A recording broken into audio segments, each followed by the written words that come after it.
জয় রাধে, নিতাই গৌর হরি বল। হরে কৃষ্ণ।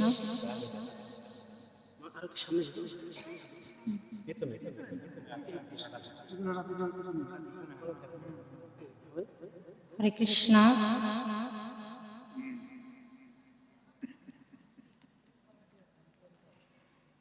মধ্যলীলায় 19 পরিচ্ছেদে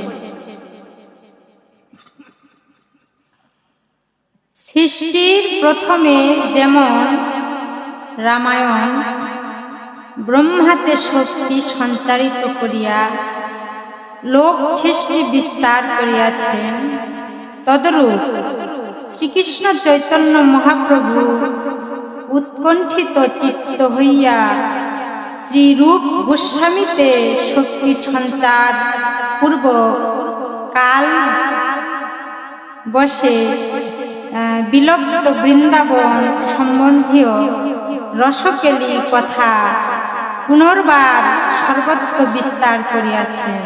জয় রাধে। জয় জয় নিতাই গৌর সীতানাথ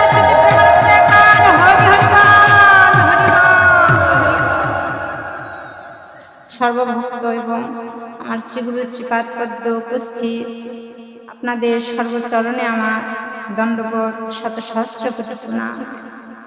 এই ভেগ জিহ্বায় আমার কৃষ্ণ কথা বলিবার মতো সাধ্য নাই, তাই আপনারা নিজের গুণে কৃপা করে আমাকে যাহাই কিছু বলাবেন আমি তাহাই বলিতে সামর্থ্য হইব। এর মাঝে ভুল ত্রুটির অসভাস যাহা কিছুই হোক না কেন, আপনাদের নিজ চরণের দাস অনুদাস মনে করে সকলে আমায় ক্ষমার দৃষ্টিতে দেখবেন।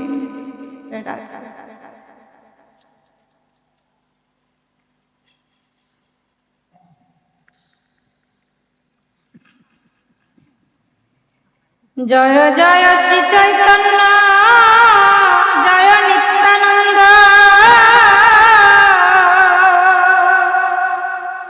জয় দ্বৈত চন্দ্র জয় গৌর ভক্ত বৃন্দ।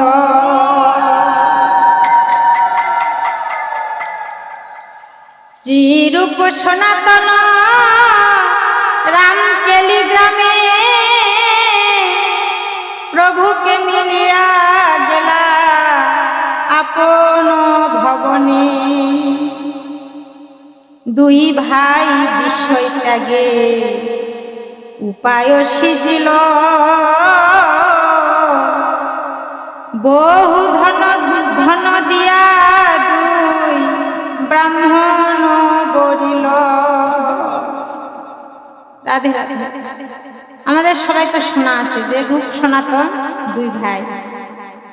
গৌরহরির চরণ যখন দর্শন পেল তখন তারা এই কৃষ্ণ পথে সবকিছু সমর্পণ করে দিলেন, বিষয় ভর্গ যা কিছু ছিলেন দিয়ে আমার গৌরহরির সঙ্গ লাভ করলেন। তাই বলতেছে রামকেলিতে ওরে কৃষ্ণ মন্ত্রে করাইল দুই পুরুষ অচেরেতে পাইবারে চৈতন্য চরণ। রাধে রাধে।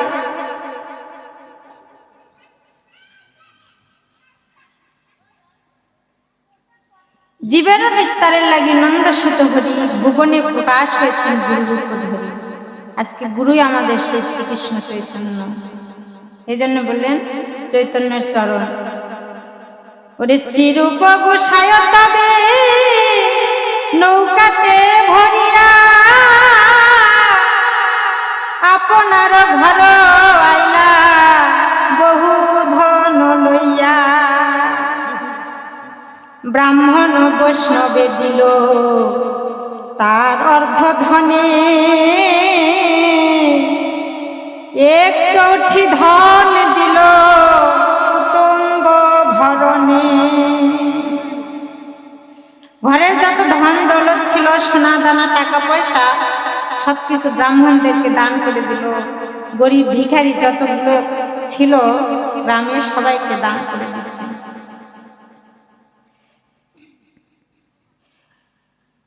ওরে দণ্ডবন্ধ লাগি চৌঠি সঞ্চয় করিল,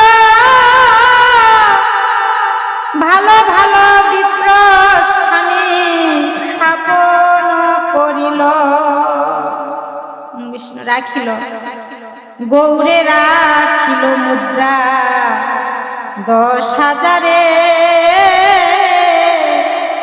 সনাতন ব্যয় করে রহে মোদি ঘরে। শ্রীরূপ শুনিলা প্রভুর নীলাদ্রিগম, বনপথে যাবেন প্রভু শ্রী বৃন্দাবন।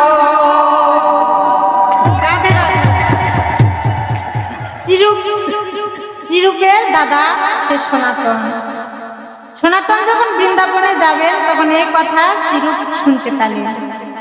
ওরে শ্রীরূপ রূপ গোসাই লীলা চলে, পাঠাইলা 2 জন, প্রভু যাবি বৃন্দাবনে করেন গমন। ওরে শীঘ্র আসি মোরে তার দিবে সমাচার, শুনিয়া তদনুরূপ করিব ব্যবহার। শ্রীরূপ গোসাই 2 জন লোক পাঠালেন যে দাদা কখন কোন সময় বৃন্দাবনে গমন করবে সেই সমাচার খবর আমাকে শীঘ্র করে দিবে। তাই এথায় সনাতন গোসাই ভাবে মনে রাজা মোরে প্রীতি করে সে মর বন্ধন। ওরে কোন মতে রাজা যদি মোরে ক্রুদ্ধ হয়, তবে অব্যাহতি হয় করিল নিশ্চয়। কে? রাজার হলো কিঙ্কর, রাজার কিঙ্কর সনাতন। তাই যখন রাজা জেনে যাবে যে সনাতন এখানে আর থাকবে না, চলে যাবে বৃন্দাবনে, তখন কি তাকে যেতে দিবে? বদ্ধ করে কারাগারে বন্দী করে রাখবে। সেটা মনে মনে ভাবতেছেন, আমি তখন কি করব সনাতন ভাবতেছেন। তাই ওরে অব্যবস্থের ছন্দ করি রহে নিজ ঘরে, রাজকার্য ছাড়িল না যায় রাজদ্বারে। ওরে লেভ কায়স্থান গণে কায়স্থ গণে রাজকার্য করে,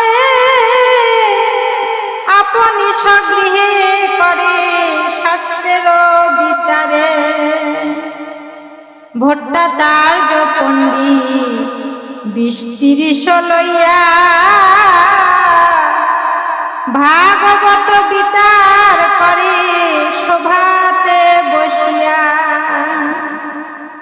ভট্টাচার্য পণ্ডিত যে সনাতনের সংবাদ সে জানে যে সনাতন যে এখান ছেড়ে চলে যাবে বৃন্দাবনে, সেটা তো রাজার কানে দিলে তো হবে না। সেই সনাতন সবাই যেন বুঝতে না পারে, এই বুঝিয়া আজকে ভট্টাচার্য পণ্ডিত এমন সভা নিয়ে বসেছে, নাম কীর্তন শাস্ত্রপাঠ, যে তারা যেন কখনো জানতে না পারে। জয়রাধে। এদিকে সবাইকে এই ব্যাধি ব্যস্ত করে রাখার জন্য। তাই ওরে আচম্বিতে গোসাইর সভাতে কইল আগমন। জয়রাধে। ওরে আরো দিন গৌরেশ্বর সঙ্গে আচম্বিতে গোসাইর সভাতে কইল আগমন। পাতসা দেখিয়া সবে সমন্ত্রে উঠিলা, সংক্রমে আসন দিয়া রাজা বসাইলা। ওরে রাজা কহে তোমার স্থানে বৈদ্য পাঠাইল, বৈদ্য কয় ব্যাধি নাহি সুস্থই সে দেখিল। আরো যে কিছু কার্য সব তোমা লইয়া, কার্য ছাড়ি রহিলা তুমি ঘরেতে বসিয়া। ওরে মোর যত কাজ সব কইলে না, কি তোমার হৃদয়ে আছে বড় পাশ। সনাতন কহে নহে আমা হইতে কা,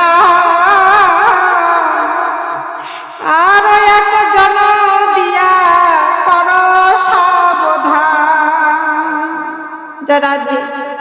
বাবারে, এখানে সবাই আমাদের জাগতিক জগতে আধ্যাত্মিক জগতে সবাই যে আমার গৌর গোবিন্দ চরণে আত্মসমর্পণ করেছে তার কখনো ঘরে প্রাণ থাকে না। ঘরে যত থাকা লাগে সংসারে, যখন আমরা যে কৃষ্ণ ভক্ত, হরিভক্ত, গৌর ভক্ত শোনা মাত্র যে ওখানে সাধুগুরু বৈষ্ণবের আগমন হয়েছে, ওখানে গীতা অধ্যয়ন হয়েছে, ভাগবত অধ্যয়ন হয়েছে, ওখানে আমার মনটা আগেই চলে যায়। এই দেহটা সংসারে পড়ে থাকে। অনেকে আমরা আসতে পারি না, স্বামীর কাজে হোক আর সংসারে কাজে হোক, তাই আর সনাতনের কোনো কাজ কর্ম ভালো লাগতেছে না, মন তার উদাসীন হয়ে গেছে। কখনো আমার সেই বৃন্দাবনের পথে আমি যাত্রা করিব, এ সকল সবার নয়নকে ফাঁকি দিয়ে।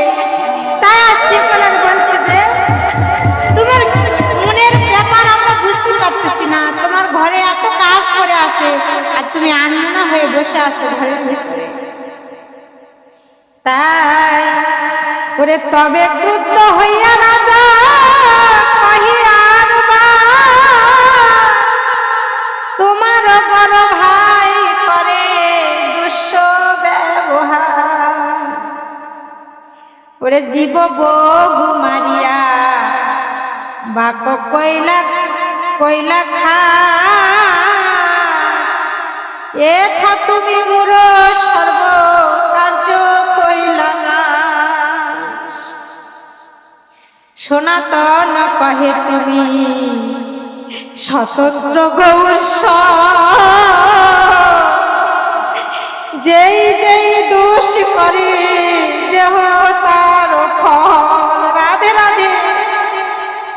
সনাতন বলতেছে রাজাকে যে রাজা তুমি তো স্বতন্ত্র গৌরেশ্বর, গৌরের স্বরে রাজা, তুমি তো জানো যে যেমন কর্ম করে তাকে তুমি তেমনি সাজা দাও, তেমন ফল দাও। জয় রাধে। ওরে এত শুনি গৌরেশ্বর উঠি ঘরে গেলা, পলাইবে বলি সনাতনী বান্ধিলা। হেন কালে গেল রাজা উঠিয়া মারিতে, সনাতন কহে তুমি চলো মোর সাথে।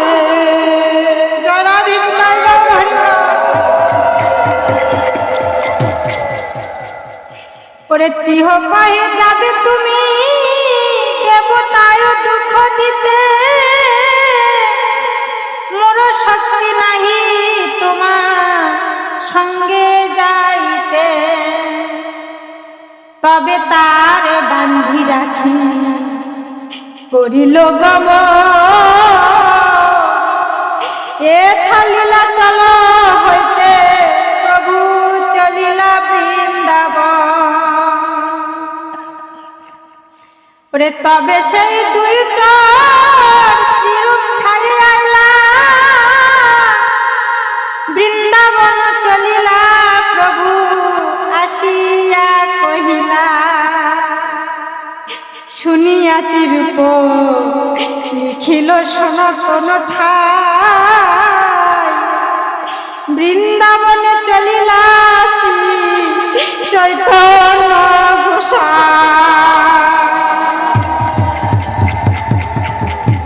সনাতনের কাছে এসে খবর দিচ্ছে যে চৈতন্য প্রভু চলে যাচ্ছেন বৃন্দাবনে। ওরে আমি দুই ভাই চলিলাম তাহাকে মিলিতে, তুমি যাইছে তৈছে ছুটি আইস তাহা হইতে। 10 সহস্র মুদ্রা কথা আছে মুদি স্থানে, তাহা দিয়া করো শীঘ্র আত্মবিমোচনে। ওরে জয়ছে তৈছে ছুটি তুমি আইসো বৃন্দাবন। এত লিখি দুই ভাই করিল গমন। অনুপম মল্লিক তার নাম শ্রীবল্লভ। শ্রীরূপ গোসাই ছোট ভাই পরম বৈষ্ণব। ওরে তাহা লইয়া শ্রীরূপ আইলা। মহাপ্রভু তাহা শুনি আনন্দিত হইলা। প্রভু চলিয়াছে বৃন্দু মাধব দর্শনে। লক্ষ লক্ষ লোক আইসে প্রভুর মিলনে। ওরে কেহ কান্দে কেহ হাসে কেহ নাচে গায়। কৃষ্ণ কৃষ্ণ বলি কেহ গড়াগড়ি যায়। পিতা গৌর হরি বল।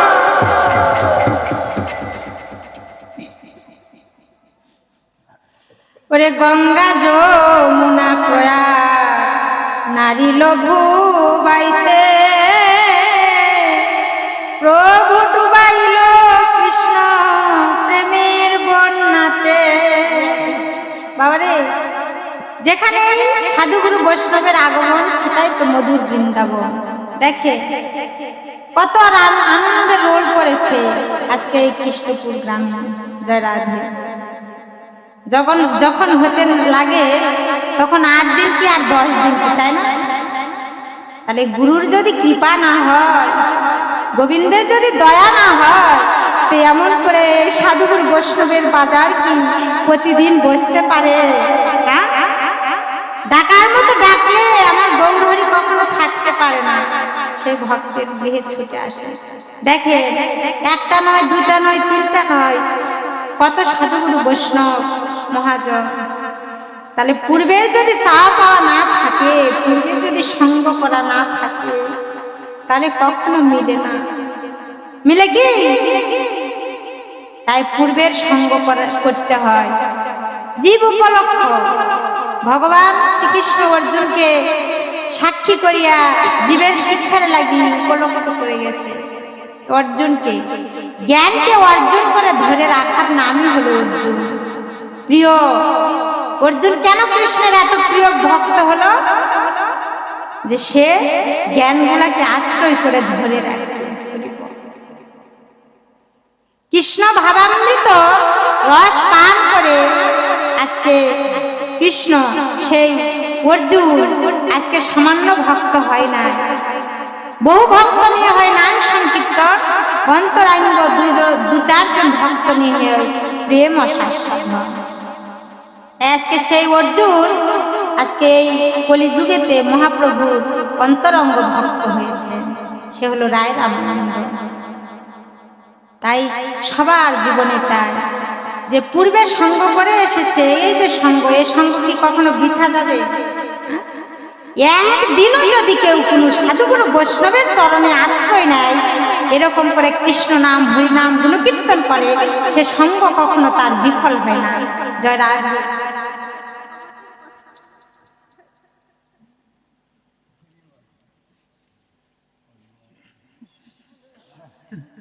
এত রাত জেগে বসে থেকে এ খাটনি কখনো বিফলে যায়? কখনো যায় না। এই জন্য সঙ্গ করা, সাধু সঙ্গ সর্বশাস্ত্রে কয় লবমাত্র সাধু সঙ্গে জীব সর্বসিদ্ধি তার হয় এবং কৃষ্ণ প্রাপ্তি হয়।